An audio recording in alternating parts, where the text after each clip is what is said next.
Peace and blessings to all of God's children on this sabbatical Saturday morning, June 1st, new month. And it's some issues that I want to cover here, and I'm going to start from Scripture.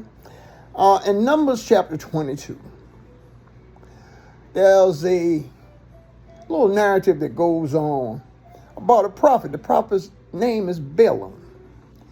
And the theologians, some, refer to this particular passage and this story as God forbade the madness of a prophet by speaking through the jawbone of an ass, donkey.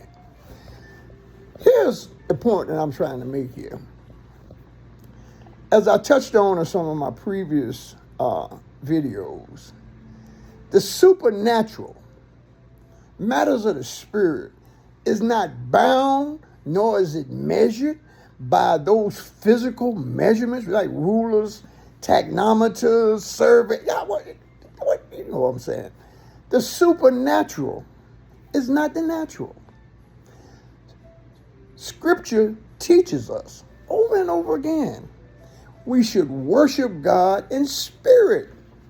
Yet, when you listen to a lot of people talking, it's like they're making some type of physical manifest justification for what they do and say. Listen, I'm not trying to attack academia, teachers, people who excel in the academic field.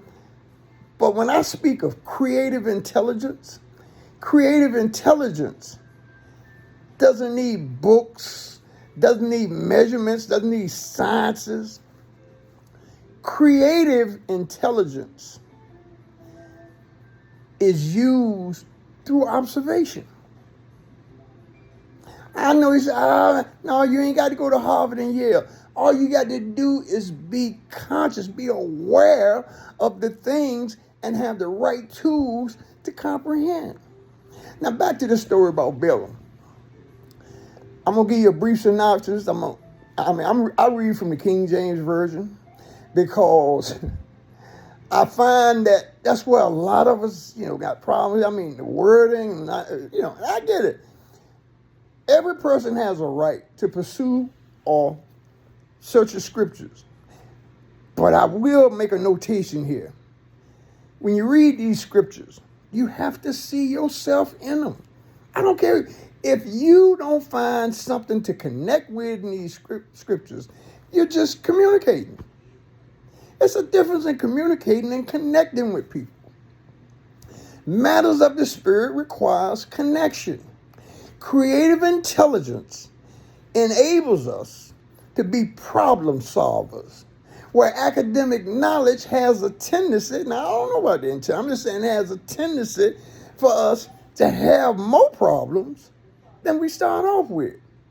Now I'm going to jump around to another scripture, Psalm 46:10. It says, "Be still and know that I am God." In other words, from this scripture, shut your thinking off so God's knowing can come into a situation. Creative intelligence carries these components. How did I discover it?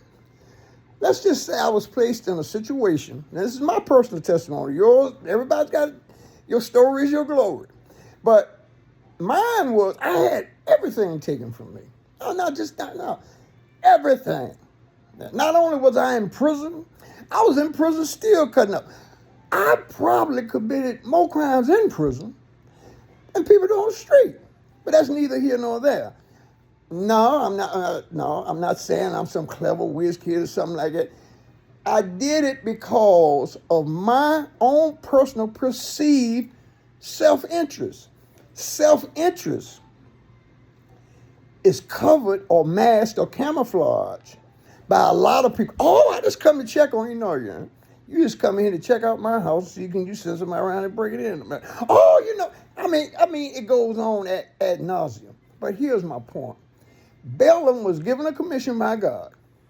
God specifically told him, said, look, go down there and say exactly what I said to you.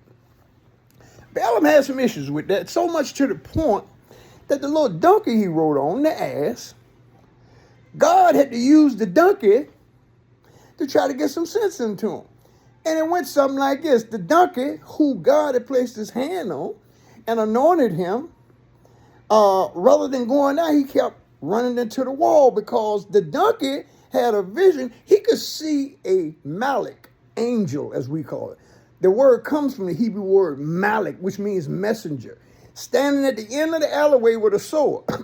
Balaam couldn't see it because he was too caught up in his own self-interest. And that's what I'm saying. If you're caught up in your self-interest, you cannot make an objective decision in critical matters. All right. So the donkey kept running into the wall. Balaam, he's setting up there. He ain't peeping what's going on. So he beating the guy right. So after a while, he became angry and all upset. So at some point, and as I said, it's chapter 22 of Numbers. Go read it for yourself.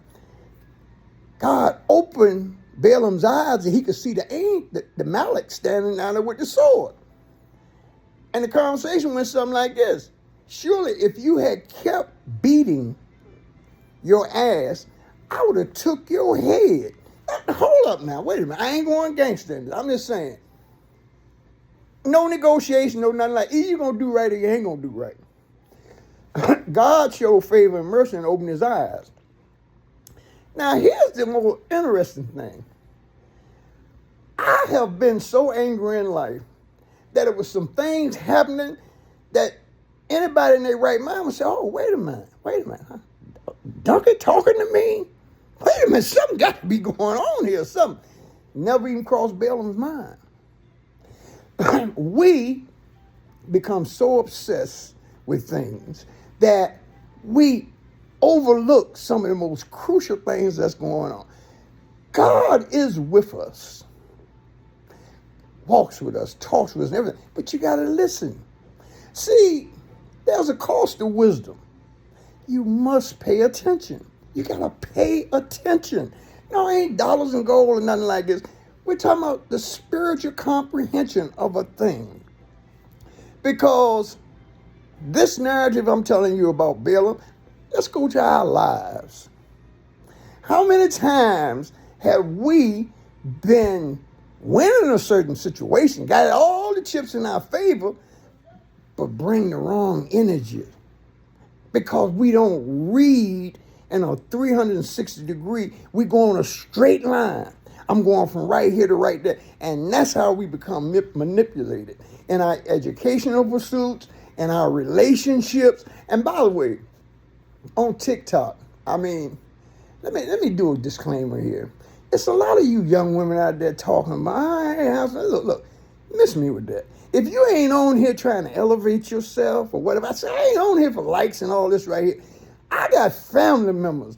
I give my all support to. They got that going on. I'm on here. My mission is something different. Now, if you want to elevate and build, and okay. But now listen, I ain't listen. I got grown grandchildren. Some of y'all ain't even old as my grandchildren. Oh, man, listen. I'm not no old cat daddy trick. So miss me with that. I come from the darkness, I'm into the light. Now, if you ain't following me in the light, I wish you all the success in what you're doing, but I ain't there. Now, here's what I'm saying. Creative intelligence. Children, I got to use children. They never do what you tell them, but they do what they see you do. I'm asking everybody to start seeking to cultivate your creative intelligence so that you can start working on your inner self and know where you're going, how you're going, and do it in the right place. Because I'm going to tell you something. We got to stop looking towards these other people for things. We have to do it for ourselves. One love, one heart. Listen, la-di-da-da and everybody. I'm speaking to everybody. If you don't like, that's fine. I'm going to love you anyway. Peace and blessings. I pray that life opens up for you and grants you all your wishes. Peace.